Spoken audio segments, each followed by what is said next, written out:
Good evening, everyone. I'm Elizabeth Vargas. We begin tonight with major breaking developments regarding Vladimir Putin's war in Ukraine.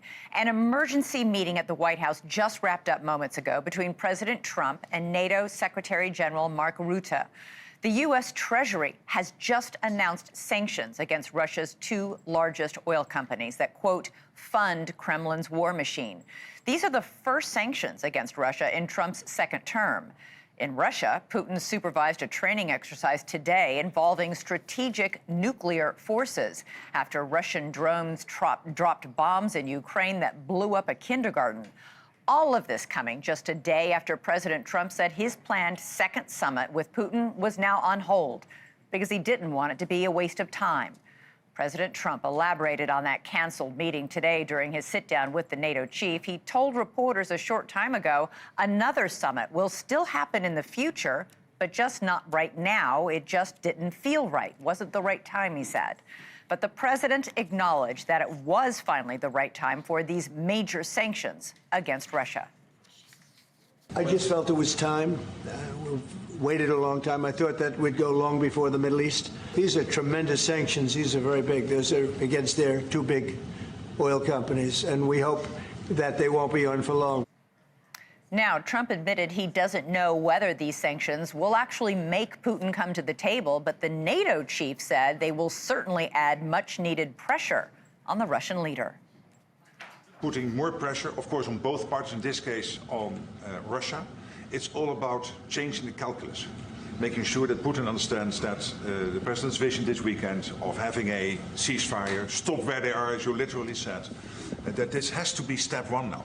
And for him to really accept that vision and to come to the table. And then you have to put pressure.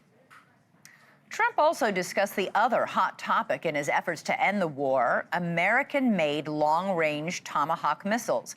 Ukrainian President Zelensky badly wants them, but Putin has made clear that they are a massive red line. Trump said the problem with sending these Tomahawks comes down to logistics. Specifically, they would require additional U.S. involvement. The problem with the Tomahawk that a lot of people don't know, it'll take a minimum of 6 months, usually a year, to learn how to use them. They're highly complex. So the only way a Tomahawk is going to be shot is if we shot it, and we're not going to do that. But there is a tremendous learning curve with the Tomahawk. It's a very powerful weapon, very accurate weapon, and maybe that's what makes it so complex. But it will take a year. It takes a year of intense training to learn how to use it. And we know how to use it, and we're not going to be teaching other people. It's too far out into the future. Let's get reaction now from someone who understands the situation better than most. Dan Rice, former special advisor to the commander-in-chief of Ukraine's armed forces. Dan, great to have you here. So how big a deal are these sanctions that President Trump just announced? This is a tremendous deal. This is a big move forward. This is a great response to Putin basically ignoring President Trump, basically snubbing him. And to have the U.S. put these sanctions in place, which frankly should have been put in place in 2014, never mind 2022, but they should have been put in place by the Biden administration. They weren't. Now the Trump administration is putting them in place. It's huge. It is a big deal. It is the way to stop the war. There's two things happening. There's the Ukrainians putting in sanctions, which means long-range fires, destroying refineries. That's the supply side. Now the demand side. The Trump administration has put in tariffs against India buying the oil, and now they're putting sanctions on the oil companies. It's a must. It's the way you stop the funding of this war.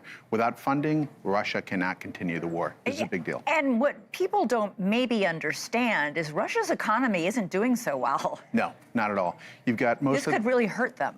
Very much. You have a lot of things happening simultaneously. They become all too dependent on the military spending, which has kept the economy going. They can only keep that going so much. Right. They have the oil revenues that are coming in, but if you hit the supply side on the oil and you hit the demand side, you'll crush the economy. A third of the GDP of Russia is energy. So Ukraine is properly targeting oil and gas. And so President Trump putting these in effect, and this is really largely due to Senators Blumenthal and Graham, who visited the American University of Kyiv. I met with them in Kyiv, and they have been the leaders of this. It's bipartisan, 83 senators. You can't get 83 senators. No, they've had this bill. They've been pressuring President Trump to do these sanctions, to put these sanctions on on Russia for quite some time. Yes. They must be thrilled that he's finally done so. Yes. Listen, Russia is the most sanctioned country on planet Earth. You say these will make a difference. President Zelensky of Ukraine says a bigger difference, or just as big a difference, would have been getting those Tomahawk missiles that President Trump seems to be still pouring cold water on. Yes, this is a total war. You need to use political, military, and economic effects to force Russia. The political and the economic are the sanctions and the strikes on Russian refineries. The military, we need long-range fires. When you're in Kyiv and you're getting hit with inbound cruise missiles and inbound ballistics and inbound Shaheeds, you realize, and this is why I wish more American politicians would go and stay the night, not just visit. Right. But when you have inbound missiles coming in, you start to realize swatting them down and putting up defensive missiles is a no-win. You can never stop the war. You need to go hit Russia to make Putin stop the war. Defensive missiles Patriot are great. They protect the people. We need more of them. We need more defensive systems. But to stop the war, you need offensive Tomahawks. Yeah, and you are living in Kyiv, so you experienced this firsthand.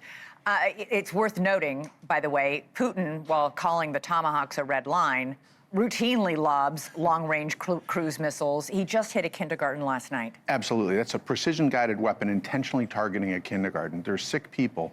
Now, I love the fact that the First Lady sent that letter to Putin at the Alaska summit about the children, because I knew that was a signal.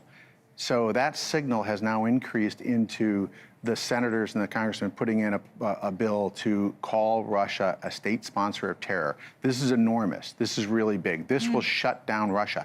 So Russia is so sick. Not only did they torture, kill, murder people, they sent teams in to intentionally target orphanages to steal the children. They stole 20,000 children. Russia's a dying country by population. Putin wants the people of Ukraine and the children. So he stole 20,000 children. The largest mass theft of children, kidnapping of children since World War II.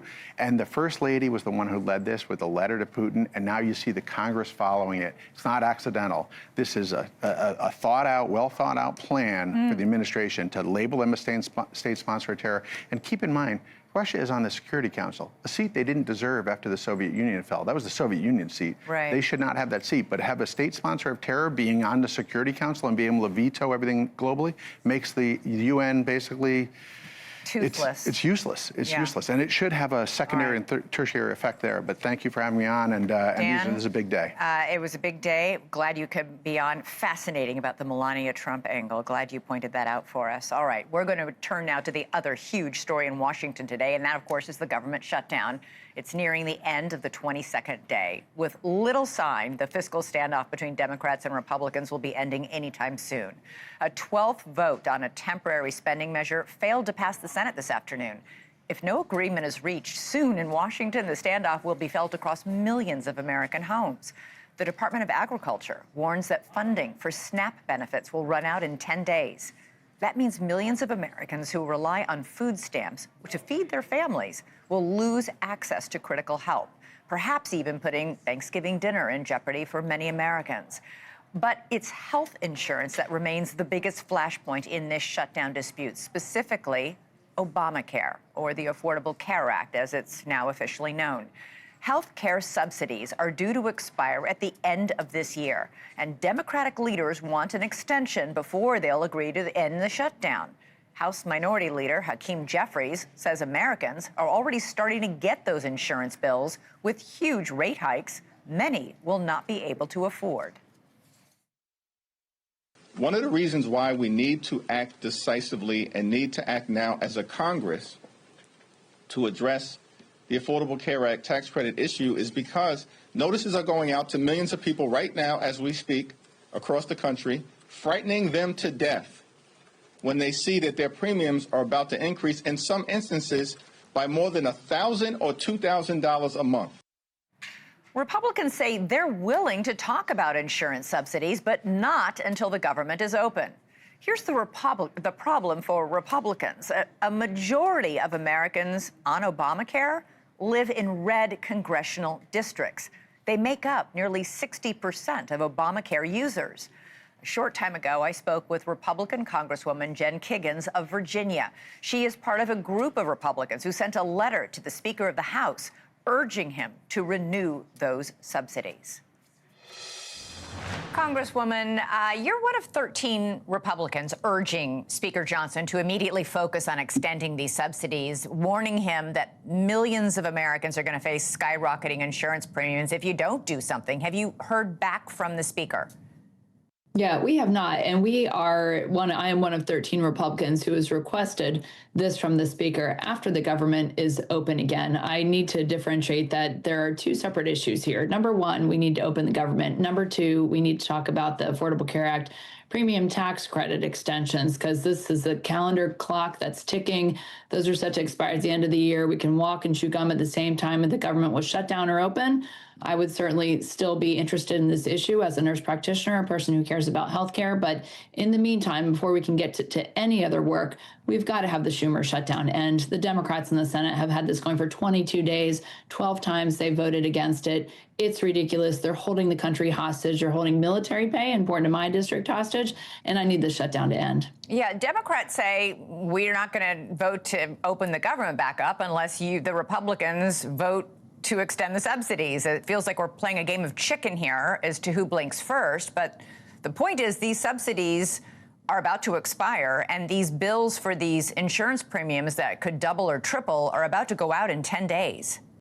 Yeah, we can't get back to regular order until the government is open, and we can't meet with committees. We can't hold votes on the floor. We can't do any of the things and talk about any of the issues that Republicans and Democrats want to talk about until the Democrats in the Senate vote to open the government. It is stymieing our ability to do work. It is wrong. It's holding the country hostage. And I, too, again, as a nurse practitioner, want to talk about health care. I was instrumental in some of the Medicaid reform discussions we had with the Working Families Tax Plan. But here we are. We're running against a deadline that's imposed by the Democrats. These are COVID-era tax credits that have to end. We're happy to have the discussions, but you guys have to open the government first. You said that not extending these subsidies, quote, risks real harm to those we represent. Have you heard from your constituents, and what are they telling you?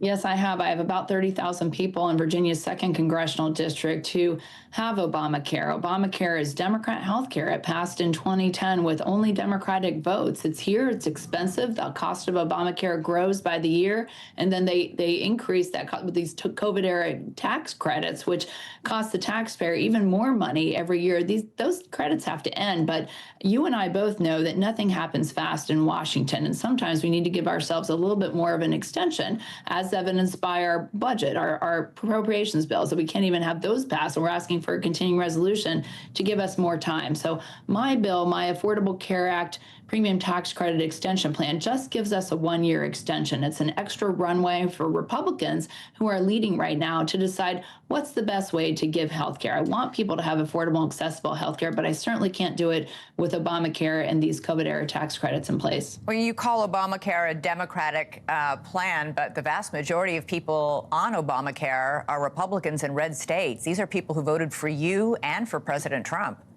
Right. Yes. And I care about those people. And as a nurse practitioner who practiced in geriatrics, who did a lot of mental health care during COVID, who understands the importance of preventative primary care, I want people to have affordable health care. I understand provider challenges, patient and caregiver challenges. So to be a part of that discussion, and that's all we are asking. We are up against a Democrat deadline that's set at the end of the calendar year 2025. But I am running out of time. So government shut or open, as a nurse practitioner, as a person who cares about this issue and wants patients to have health care, I think we need to be sitting down and having these discussions. At the same time, the Democrats need to be voting to open the government. The ball is in their court in the Senate. President Trump has said he will not meet with either Senator Schumer or House Minority Leader Hakeem Jeffries until after the government is open. He leaves on Friday for a week-long trip to Asia. He'll be out of town all next week, and then it's November 1st. Insurance companies say that once those bills go out November 1st, even if you take action in mid-November, you can't get rid of that hike in prices. Those bills are out, and they're there to stay for at least a year. We can if we pass that 1-year extension for us to keep those. But can you do it in time? So that is the question for the Senate Democrats to answer. The ball is in their court, and we've had Mike Johnson and our House Republican leadership and President Trump, the administration, both say that they are interested in this issue. I've had personal conversations with Dr. Oz. Also, the administration cares, House leadership cares. We want to have these negotiations. We want to put better health care plans in place that are more affordable for ratepayers, for patients and caregivers. Obamacare isn't the perfect solution because of the cost of Obamacare, but we have to give ourselves a little more of a runway. Nothing happens fast in Washington, and we can't even get our budget bills passed on time. So we're trying to give ourselves a little more of an extension. I want to do that with these tax credits because I can't have that spike in their healthcare premiums that happens at the end of the year. We did so many really good things in the Working Families Tax Plan that we passed, that one big beautiful bill to make sure people felt like they were keeping more of their hard-earned dollars. They had more money in their bank accounts. So I want to continue what the good work that Republicans in the majority have done. All right. This is going to, according to many estimates, if these bills go out with these new incredibly high premiums, it's going to lead to tens of millions of Americans losing their health insurance, the vast majority of them in red states and red districts like yours. Congressman Jen Kiggans, thank you so much for being here to describe what you're trying to do to help resolve all this. Appreciate it. Thanks for having me. All right, we're going to turn now to France, where the head of the world's most famous museum was in the hot seat, answering questions on what's being called the heist of the century. That, of course, being the shocking theft of more than $100 million in crown jewels from the iconic Louvre Museum. 8 pieces were stolen by 4 brazen thieves, all within a matter of minutes on Sunday morning. There's still no sign of the jewels or of the thieves who took them. The museum's president and director told French lawmakers today that she had submitted her resignation to the Minister of Culture, only for it to be refused. She then admitted that security lapses do indeed exist at the museum. She said security surrounding the perimeter had long been a problem, not enough money. As for the Apollo Gallery, where the thieves stole the jewels, she said there was only 1 security camera installed nearby and that it was outside the gallery and it was facing the wrong way. It did not cover the windows, she said, where the thieves broke in using power tools after scaling a crane placed outside. If we're talking about the weak points, our weakness is that deeply we were not able to spot the arrival of the thieves sufficiently in advance. The weaknesses of the protection of our perimeter is known and identified. But there is a bit of good news involving this bedazzled Empress Eugenie crown police found outside the museum after the robbery. The thieves apparently dropped it as they ran. They also apparently crushed it as they tried to get it out of the display case. Tonight, however, the museum says it can be repaired. For more on all this, we're joined now by Robert Whitman, former FBI Special Senior Investigator and founder of the FBI National Art Crime Team. So, Robert, you say the real challenge for thieves in a heist like this isn't stealing the stuff, it's selling it. How do you offload $100 million worth of jewelry that's world famous and centuries old? That's always the question, isn't it? I mean, you know, what are you going to do with it? The real art in an art heist, it isn't the stealing, it's the selling. The idea is to monetize this, and there's only really 2 ways to monetize it. One is to, basically pop all the diamonds out, take it apart, sell the gems separately, sell the diamonds separately, and then melt down whatever's left and try to use it for, base metal. In this case, I don't think that's going to happen. I don't think they did this for that purpose. The other way to monetize this would be to have the country of France offer a reward for, information leading to the recovery, not the prosecution, the recovery of the artworks. And at that point, there might be a possibility that these thieves try to figure out how to collect that reward. Yeah, but that involves having somebody call it and say, hey, look what I found on the bench in my park, and have a plausible explanation for that, and then collecting that money. Listen, these thieves posed as construction workers. They were all wearing yellow vests. No one gave them a second look as they were going up on this crane because there was so much other construction going on outside the Louvre. This isn't the first time you've seen this tactic before. I've seen the workman tactic before. I did a case in Nice, France, involving the Museum of Fine Arts in Nice. And in that situation, 4 paintings were stolen by a group of individuals who, this was a gunpoint robbery, who actually went in dressed in white overalls like they were maintenance workers. Right. And they made their getaway in a white van. So, and also on a motorcycle. So that's not unusual. In this case, that's what they did with the yellow high visibility vests. And that kind of made people not worry about them at the time. Yeah, but nobody then, of course, gave them a once they second started look. cutting, once they started cutting, it was a whole different story. Hey, super quick, when you were working undercover with this big unit with the FBI, you actually posed as someone who wanted to buy stolen art or jewels. Do you think there are undercover agents fanning out across Europe doing that, posing as buyers of, you know, the crowns and the diamonds and emeralds? Yeah, well, I think that the organization that does this investigation in Paris is the BRB, and that's the Brigade Against Bandits. That's the name of their squad. And I think that they have a great informant network in Paris. And I'm sure, you know, these 4 guys, they're talking. They're talking to each other. They're on cell phones right now. They're talking to each other. They're probably talking to other people. And if we can get a reward offer out there, that'll generate interest and leads from people who are hearing things. That's the purpose of that. And, we shall see. Yeah, that BRB's got that great informant network. We'll see if they can get some good leads out of it. All right, Robert Whitman, fascinating to talk to you. The story will continue to unfold because there's huge interest in it. Thank you so much. I'll come back. Yeah, we come do on more. back anytime. All right, thank you so much. Coming up for us, we're going to switch gears now and go to Seattle, where there are allegations that people associated with Antifa are purposely stirring up trouble within the homeless community. A new report is alleging that the issue is even bigger than that. But the question is that report true? Well, NewsNation's Rich McHugh traveled to Seattle to find out. He joins us next. Plus, could age-old advice about preventing peanut allergies in kids have been wrong for decades? A new study says yes. We'll break it down.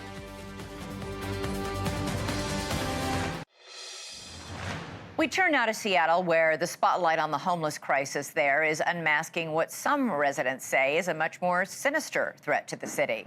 There's a new report from 2 conservative think tanks that claim that people associated with Antifa have woven themselves into the homeless nonprofits that operate in the city. The report claims that these people purposely create chaos during homeless encampment removals and even encourage violent crime and drug use in the streets. We sent our investigative correspondent, Rich McHugh, to Seattle to see for ourselves if this report is true. NewsNation's Rich McHugh joins us now. Rich, it's not just conservatives who say this is happening, is it? Hi, Elizabeth. No, these are voices across the political spectrum here in Seattle, all grappling with the issue of homelessness, which is essentially a drug crisis as well, which you can see in virtually every park here in Seattle. I want our viewers to take a look at this park where the homeless essentially have taken over all their drug paraphernalia. We've spoken with 3 people here, many people, but 3 people, a reporter, a longtime police officer, and someone who works inside the homeless advocacy here. And what they say and what we saw is beyond shocking. Pretty much all the drug addicts, criminals, the black market of stolen goods, it all thrives here. I mean, look at this guy, completely blitzed out of his mind. He's ODing on something, has a sandwich in his hand. I mean, this, again, is a drug crisis. Jonathan Cho is a reporter for Turning Point USA and a researcher for the Discovery Institute, a conservative group which collaborated on the report. It's a totally lawless environment, Rich, and the city just allows this. A year ago, this was a park built for the community. Today, it's the epicenter of Seattle's homeless and drug crisis. Every day, school kids pass by unfazed. No one's getting at the root causes of what's happening here on the streets, and that's the problem, but that's exactly how this nonprofit homeless sector operates. Cho says it's all financial grift by the homeless industrial complex and that Antifa has infiltrated all of it.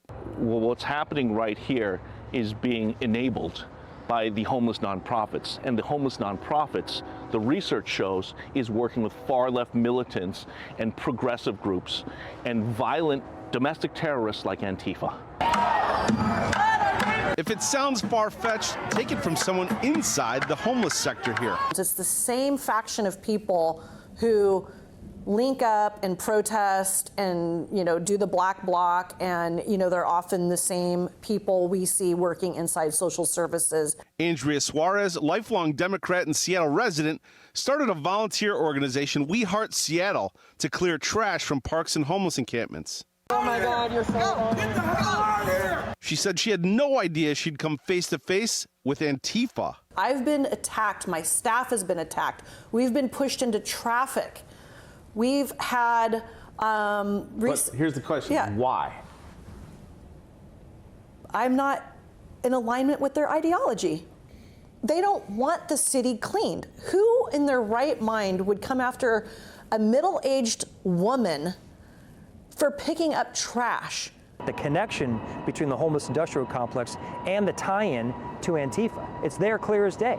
Mike Solon has been with Seattle PD for 26 years and is the president of Seattle Police Officers Guild.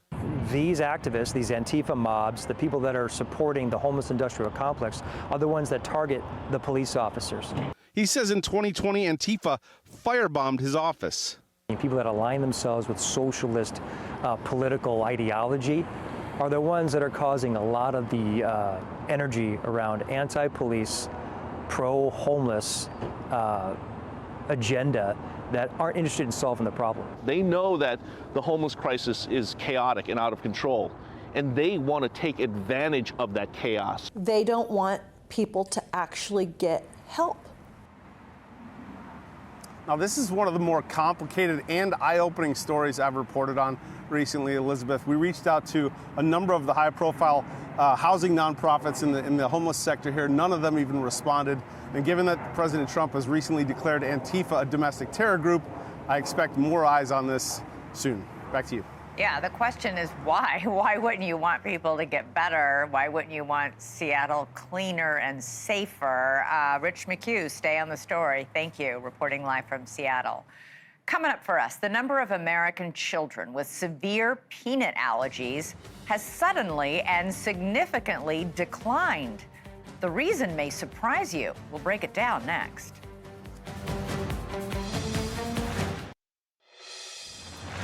If you have kids, odds are you've been bombarded with information about peanut allergies.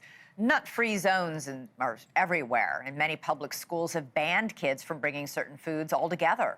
One of our producers sent some blueberry muffins to his son at a sleepaway camp. The muffins were promptly confiscated and thrown out. There is reason for caution. Up to 3% of American kids have a peanut allergy, and it can be deadly. About half of all kids with the allergy have experienced at least one trip to the emergency room. Ate the same thing that we had eaten many times before. And we got home. I told him to go ahead and get in the shower. Came up, he was laying on the bath mat outside. He, at that point, started coughing. What you just heard there is every parent's worst nightmare. So it came as a surprise this week to hear that more and more parents are now exposing their babies to peanuts, and that as a result, peanut allergies have plummeted. In 2017, health officials started recommending early exposure, saying it could prevent the development of a full-blown allergy later in life. Peanut allergies have dropped a whopping 43% since then. Well, our next guest says evidence of early exposure success has been around for decades, but it was largely ignored by overly cautious American pediatricians. David Zweig is the author of An Abundance of Caution. He joins me now. So, David, why did American pediatricians ignore this advice? Yeah, that is the million-dollar question. And I talk about this in my book. This is one of the many examples I give of where I think well-meaning public health authorities put out guidance that is simply unsupported by evidence.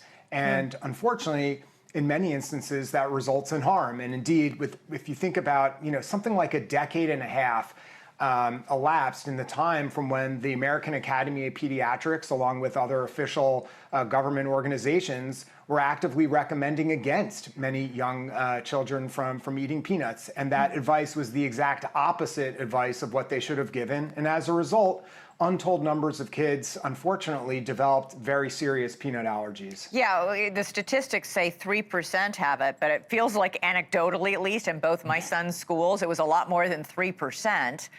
You mentioned Israel in your book. It's a country where peanuts make up a big part of the daily diet. Peanut allergies there are really scarce.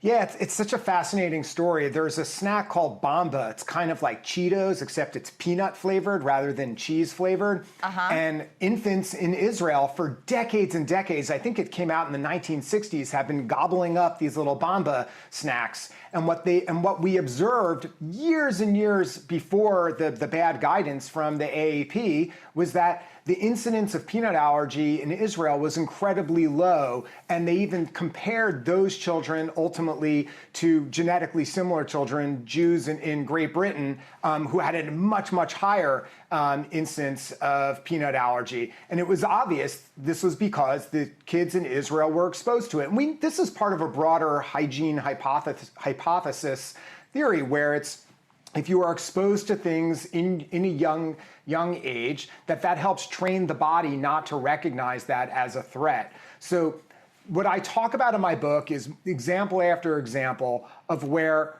there is empirical evidence in the world, real world evidence showing us something, yet the experts in America ignored real world evidence and instead favored their own theoretical ideas. And in doing so, really set us on a dangerous course. And that's exactly what happened during the pandemic as well, with so many of the interventions that they required on children. So getting back to food allergies, are there other examples or other foods we should be exposing our babies and toddlers to that we don't?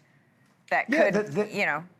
The experts say that by and large, you want to expose a baby to as many different foods as possible once they can safely eat them, as far as the consistency of the food. Nobody's going to give peanuts to their 2-month-old. Exactly. You're not going to give that, but a peanut product and eggs and shellfish. And then more broadly, kids who grow up on a farm are said to have a lower incidence of various, hay fevers and things like that because they were exposed to all these allergens, quote unquote, at a very young age.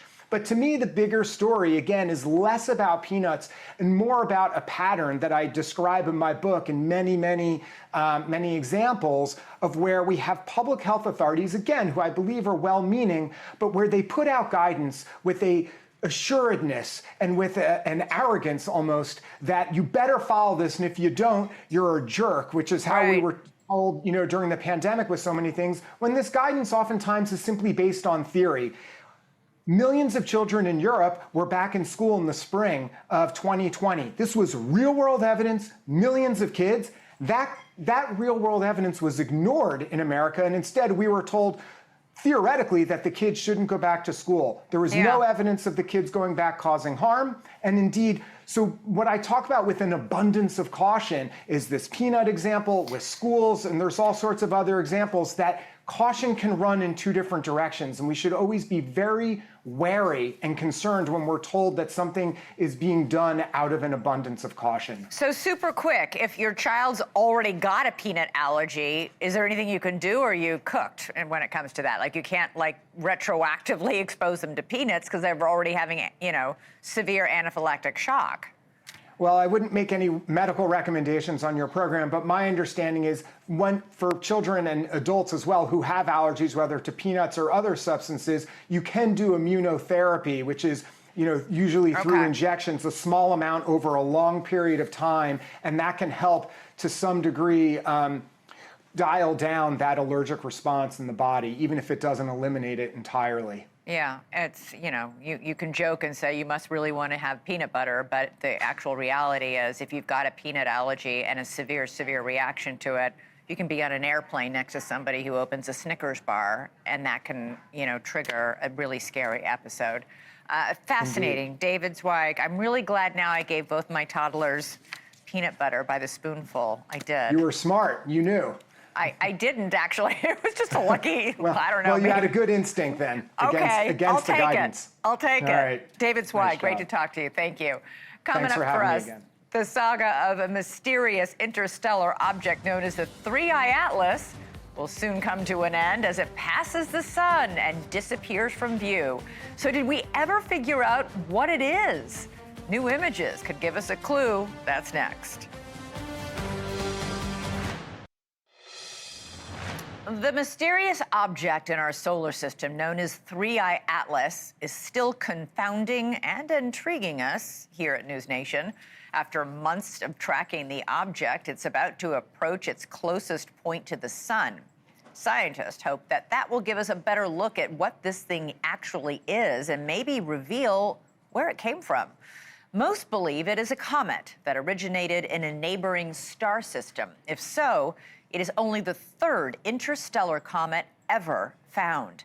But some think the object could be something more sinister. Our next guest says it could be an alien craft with hostile intentions. Astrophysicist Avi Loeb has been following 3I Atlas since the very beginning. He recently published an article saying that it's emitting a metal alloy that has never been found in nature by us. So what does that mean exactly? Avi Loeb joins us now. He's the head of the Galileo Project, director of Harvard University's Institute for Theory and Computation, and author of the book Extraterrestrial. Okay, Avi, we've had you on so many times. I always love talking to you about this. Any more of a clue as to what this thing is or is not? Well, we are still waiting for NASA to release an image, the highest resolution image with 30 kilometers per pixel that was obtained on October 2nd by the HiRISE camera on board the Mars Reconnaissance Orbiter. We are seeing the anti-tail that was pointed towards the sun, opposite to what we see in the context of comets, and now changing direction and going away from the sun, the more conventional way. We don't know what the reason is. And as you pointed out, we see some unusual composition of nickel with very little iron that we only find in industrially produced nickel alloys. And the size of the object, it's at least 1,000 times more massive than the previous interstellar objects we've seen. And the question is, why is such a giant object delivered to our inner solar system when we saw only small ones before? And it comes along the plane of the planets around the sun, and it comes close to Mars, Jupiter, and we just have to monitor it. And gladly, yesterday, the International Asteroid Warning Organization network decided to have a campaign starting on November 27th until January 27th, where it will coordinate using all the assets we have on Earth and in space to get as much data as possible about this mysterious object. And, that would be a great blessing, irrespective of whether it's natural or technological. But if it happens to do a maneuver when it comes close to the sun, the way spacecraft do, using gravitational assist from the sun, that would definitely affect the markets, the financial markets, and politics on Earth. Why? Because everybody will suddenly feel like, uh-oh, we've just been invaded? I mean, because if it does a maneuver around the sun, that would show it's not a natural object, right? Yes, it will be a technological signature, but it could be also a mothership that releases mini probes that maneuver. And so I tasked the research team of the Galileo project. We have 3 observatories monitoring the sky to check for any unusual activity in the coming months. We have also orbiters around Mars that could check for unusual activity there. So I think we should keep our eyes open and not assume anything, because it could be a black swan event where something that looks natural at first ends up being like a Trojan horse, and because the implications are so huge for humanity, we must consider it seriously. And you just put an article out, like literally just posted a few minutes ago. I wonder, the last line of this article you write, 3I Atlas will get closest to Earth on December 19th, 2025. Here's hoping that by then we will know more about our dating partner in this interstellar blind date. Are you the only person? Are there other people who are sharing your concern about what this object is and about the possibility that it could be something that is not natural? Oh, definitely. There is a huge amount of interest. I was just invited to Washington, D.C. to speak with congresspeople and others. I'm speaking with Joe Rogan in a couple of days on his podcast. There is a lot of people who really want to learn more about it. There is also misinformation, of course, but the beauty of science is that we should be guided by data. And this is an excellent opportunity also to attract young people to science because it's exciting. And the implications of the findings that we will have in the coming months could be very significant, and we should do the same for future objects of this nature. Yeah, Joe Rogan. And I should say one more Rogan's really thing. big into space, I mean, I should say one thing about blind dates. You know, you often assume that the partner, the dating partner, would be very friendly, but you have to worry about the serial killers as well. Okay, Avi Loeb with a lot of warnings for everybody tonight. Avi, you're one of my favorite guests. Come back soon once we know more. You're always welcome here. Thank you. All right, coming up for us, former Congressman George Santos was just released from prison last week after President Trump commuted his federal fraud sentence. Tonight, Santos sits down with Chris Cuomo. Chris is next with a preview.